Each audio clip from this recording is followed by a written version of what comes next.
Hello students, स्वागत है सबका बंसल एकेडमी के यूट्यूब चैनल के ऊपर। स्टूडेंट्स, आज की क्लास में हम पॉलिटी पढ़ेंगे। पॉलिटी का सबसे इम्पॉर्टेंट जो हमारे संविधान का अंग है स्टूडेंट्स, फंडामेंटल राइट्स। देखेंगे कि फंडामेंटल राइट्स क्या होते हैं। ठीक है, फंडामेंटल राइट्स के क्वेश्चन कैसे पूछे जाते हैं पहली बार पेपर में, आपको ये बताता हूँ। स्टूडेंट्स, हमारे जो मौलिक अधिकार है, जो हमारा एक संविधान का जिसको बेसिक स्ट्रक्चर कहा है, एक बुनियादी ढांचा जो देश के सभी सिटीजन्स एंड नॉन सिटीजन्स के लिए नहीं, कुछ नॉन सिटीजन्स के लिए कौन कौन से अधिकार है ये आपको बताऊंगा फंडामेंटल राइट्स में। तो स्टूडेंट, सबसे पहला बेसिक क्वेश्चन कि फंडामेंटल राइट्स हमने किस कंट्री से ले लिए? USA, United states of America. Fundamental rights हमने जो यूएसए से लिए हैं, हमारे कंट्री के और यूएस के बिल्कुल सेम है। स्टूडेंट्स, आपको एक पॉइंट बताता हूँ कि यूनाइटेड स्टेट ऑफ अमेरिका के कॉन्स्टिट्यूशन में सिर्फ और सिर्फ 7 आर्टिकल है। 7 आर्टिकल्स में कॉन्स्टिट्यूशन खत्म, लेकिन उससे टोटली ऑपोजिट इंडिया का कॉन्स्टिट्यूशन वर्ल्ड का सबसे लेंथीएस्ट रिटन कॉन्स्टिट्यूशन है। तो हमारे देश में जो आम नागरिक हैं उनको जो एक्चुअल टर्म में पावर प्रोवाइड करता है, जो आपको लिबर्टी प्रोवाइड करता है, फंडामेंटल राइट्स। एक पॉइंट नोट कर लो स्टूडेंट सारे जने। सन 1215 में, इन 1215 AD, बड़ा इंटरेस्टिंग पॉइंट है, इस पॉइंट को लिख लो। 1215 में स्टूडेंट्स इंग्लैंड का राजा था जी किंग जॉन के द्वारा इंग्लैंड में आम लोगों को, आम नागरिकों को उनके अधिकार देने की बात की गई। कब की बात हो रही है? 1215 AD। तो 1215 AD इंग्लैंड में वहाँ की आम जनता को, आम नागरिकों को उनके अधिकार देने की बात की गई। तो इसमें किंग जॉन्स ने 1215 में वहाँ पर एक मैग्ना कार्टा पास किया। तो स्टूडेंट्स, आपको पता है कि जैसे हमारे देश में राष्ट्रपति हेड होता है, ऐसे इंग्लैंड में जो हेड माना जाता है, head of the state, head of the country आप कह सकते हो, जैसे भी, वो वहाँ पर किंग होगा या क्वीन होगी, जो भी मोनार्की सिस्टम है वहाँ पे। जैसे एट प्रेजेंट अभी किंग चार्ल्स है। तो स्टूडेंट्स, इंग्लैंड में जो मैग्ना कार्टा था जी, नंबर 1 पॉइंट आपको ये पता होना चाहिए कि मैग्ना कार्टा होता क्या? एक रॉयल चार्टर, एक जो पास किया जाता है वहाँ के लोगों को, वहाँ के किंग के द्वारा, वहाँ के रूलर्स के द्वारा फंडामेंटल राइट्स दिए गए। तो फंडामेंटल राइट्स वहाँ पर अलग है, यूएस में अलग है, और हमारे देश में जो है हमने यूएस से ले रखे। लेकिन स्टूडेंट्स, जो इंग्लैंड का कॉन्स्टिट्यूशन है वो पूरी दुनिया से अलग कैसे है कि इंग्लैंड के पास अपना अनरिटन कॉन्स्टिट्यूशन है। ये क्वेश्चन पेपर में पूछे जाते हैं। इंग्लैंड के पास अपना अनरिटन कॉन्स्टिट्यूशन है और इंडिया के पास दुनिया के सबसे बड़ा लेंथीएस्ट रिटन कॉन्स्टिट्यूशन है, और यूएसए के पास एक प्रेम्बल है और 7 आर्टिकल है। 7वें आर्टिकल में संविधान खत्म। तो हमारा जो स्टूडेंट्स देश का संविधान है उसके कुछ बेसिक स्ट्रक्चर हैं, बेसिक फीचर्स हैं, ये आपको इन डेप्थ, इन डिटेल में मैं करवाऊंगा। हमारा जो सबसे बड़ा बेसिक स्ट्रक्चर का सबसे बड़ा पॉइंट है स्टूडेंट्स, वो आपके फंडामेंटल राइट्स। और फंडामेंटल राइट्स में भी मैं आपको बताऊंगा जी कि जो कभी नहीं खत्म हो सकता, आर्टिकल 20 और 21, ये क्वेश्चन पेपर में पूछा जाता है। स्टूडेंट्स, चाहे देश में नेशनल इमरजेंसी लग जाए, नेशनल इमरजेंसी के टाइम पे भी हमारे देश में ये जो 2 आर्टिकल हैं, आर्टिकल 20 एंड आर्टिकल 21, ये नहीं खत्म हो सकता। बाकी सारे आपके आर्टिकल उस समय के लिए उस दौरान सस्पेंड हो जाएंगे जब देश में आपकी नेशनल इमरजेंसी लगेगी। आर्टिकल 19 ख़त्म हो जाएगा, आपके right to equality, freedom, right घूमने फिरने की आज़ादी, है सब कुछ उस समय के लिए सस्पेंड हो सकता है, लेकिन आर्टिकल 20 और 21 नहीं ख़त्म हो सकता। आर्टिकल 21 में आगे कितने प्रोविज़न हैं ये सारी चीज़ें आपको मैं डिटेल में करवाऊँगा। आर्टिकल 20 डिटेल में आपको समझाऊंगा कि आर्टिकल 20 कहता क्या है, यहीं से एग्ज़ाम में क्वेश्चन पूछे आप स्टूडेंट्स। अगर आप अपने एग्ज़ाम के लिए पॉलिटी प्रिपेयर कर रहे हैं, मैं आपको बता दूं कि पॉलिटिकल साइंस के आपको पार्ट 1 से लेके पार्ट 6 तक डिटेल में क्वेश्चन पूछे जाते हैं। पार्ट 1 क्या है, पार्ट 2 क्या है, पार्ट 3 क्या है, और पार्ट 3 एग्जामिनर का सबसे फेवरेट रहता है। रिट्स हमने कहाँ से लिए, कौन कौन से रिट्स हैं, वेरी इंपॉर्टेंट। चलो नेक्स्ट आगे पॉइंट पे आते हैं। तो मैं आपको ये सबसे इम्पोर्टेंट क्वेश्चन जो है यहाँ पे स्टार्टिंग में ये बताना चाहता हूँ स्टूडेंट्स की कौन कौन से आर्टिकल हैं जो सिटीजन और नॉन सिटीजन के लिए हैं। सिटीजन के लिए सारे ही हैं। तो पहला पॉइंट, फर्स्ट पॉइंट नोट कर लो जी, आर्टिकल 12 से लेके 35 तक 12 to 35 किस चीज़ की बात करते हैं, हमारे फंडामेंटल राइट्स। आर्टिकल 12 और आर्टिकल 13 ये भी पेपर में पूछ ले जाते हैं। Right to equality, right to freedom क्या है,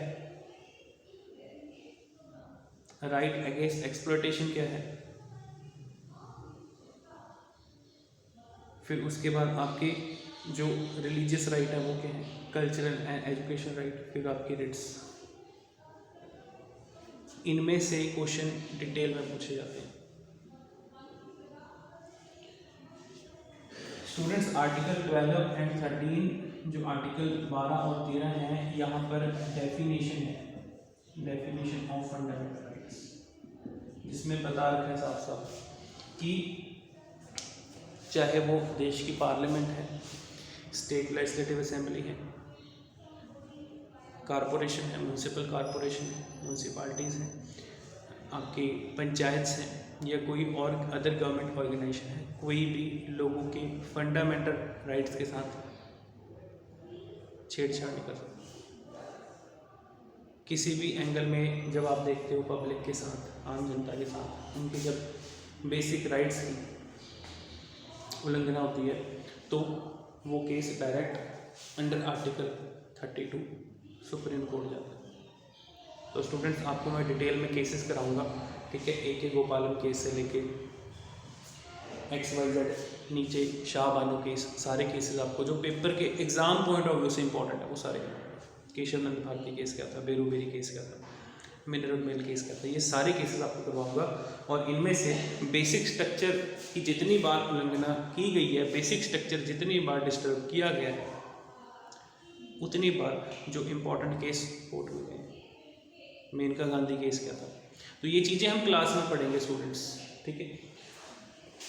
सो नोट करो जी, वेरी वेरी इंपॉर्टेंट, सिटीजन के लिए, देश के नागरिकों के लिए सारे के सारे फंडामेंटल राइट्स हैं। Article 14 equality before law, equal protection of law. Article 15 14 से लेके 18 तक सारे हैं। Article 15, article 16 equality of opportunity, article 17 abolition of untouchability, article 18। ये चीज़ें डिटेल में जब इनको पढ़ेंगे हम detail. Abolition of titles, article 18 क्यों लेकर आई थी सरकार, देश में प्रिंसली स्टेट्स थी, रियासतें थी, राजा महाराजा, नवाब, निज़ाम, बहादुर, राय बहादुर, इस टाइप के टाइटल्स थे लोगों के। लेकिन जब एक बार कॉन्स्टिट्यूशन लागू हो रहा है तो वहाँ पर इस चीज़ का ध्यान रखा जा रहा है कि हम राइट टू इक्वलिटी में आर्टिकल 14 इंग्लैंड के फंडामेंटल राइट्स में जो उनको अधिकार दिए गए थे लोगों को, उनमें और हमारे आर्टिकल 14 में क्या चीज़ समानता है, इक्वलिटी बिफोर लॉ। इंग्लैंड क्या कह रहा है, equal protection of law. No person shall be above the law. कोई भी इंसान, चाहे कोई नेता है, अभिनेता है, कानून से ऊपर नहीं हो सकता। स्टूडेंट्स, हमारे देश में जब जब जो जो चीज़ें प्रूफ हुई हैं, चाहे कोई बड़े से बड़ा लीडर रहा हो, उसको भी जेल हुई है। सबके लिए फंडामेंटल राइट्स। अगर कोई भी इंसान वायलेशन करता है तो डेफिनेटली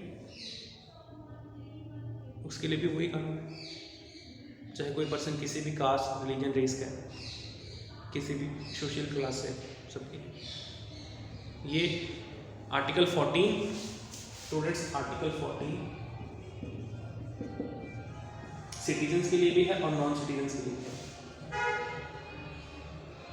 आर्टिकल 15, आर्टिकल 16, आर्टिकल 19 ये सिटीजन्स के लिए, ये देश के नागरिकों के लिए। आप अपने देश में कहीं भी रह के जॉब कर सकते हैं, बिजनेस कर सकते हैं, घर बना सकते हैं, देश के नागरिकों के लिए। आर्टिकल 19 का क्लॉज है। आपको पब्लिक एम्प्लॉयमेंट में अपॉर्चुनिटी है, आर्टिकल 16। ये थोड़ी कि कोई अमेरिकन है, कोई इंग्लैंड का सिटीजन है, अपने देश में, इंडिया में सीटेट का पेपर निकला है, टीजीटी कमीशन का एग्ज़ाम निकला है, वो अप्लाई कर सकता है। नहीं, ठीक है। आई होप आप सबको चीज़ें समझ में आ रही होंगी। ठीक है जी। आर्टिकल स्टूडेंट्स, फिर नॉन सिटीजन के लिए article 21, article 21 right to life. भाई कोई अंग्रेज घूमने आया है, राइट टू लाइफ तो उसका भी है।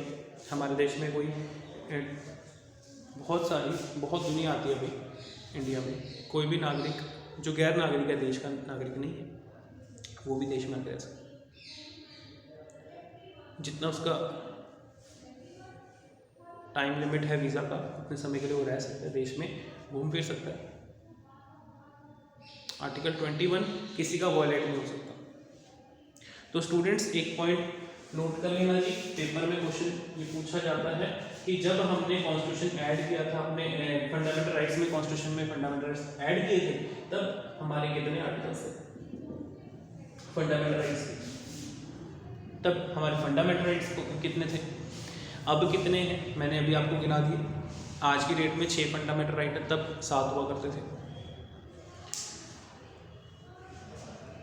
Right to property, very very important. Article 31 का क्वेश्चन पूछा जाता है। आर्टिकल 31 जो हमने गवर्नमेंट ने ख़त्म कर दिया। आर्टिकल 31 राइट टू प्रॉपर्टी, क्योंकि स्टूडेंट्स कितने सारे केस सुप्रीम कोर्ट में, जो शुरुआती केस थे सारे के सारे, चाहे वो AK गोपालन केस था, बेरूबेरी केस था, लैंड को लेके सबसे बड़ी landmark judgement Keshav Nand Bharti case, अभी तक डिस्कस किया जाता है। जो पॉलिटिकल पार्टीज में सबसे अभी तक के हिंदुस्तान के इतिहास का सबसे बड़ा लैंडमार्क केस,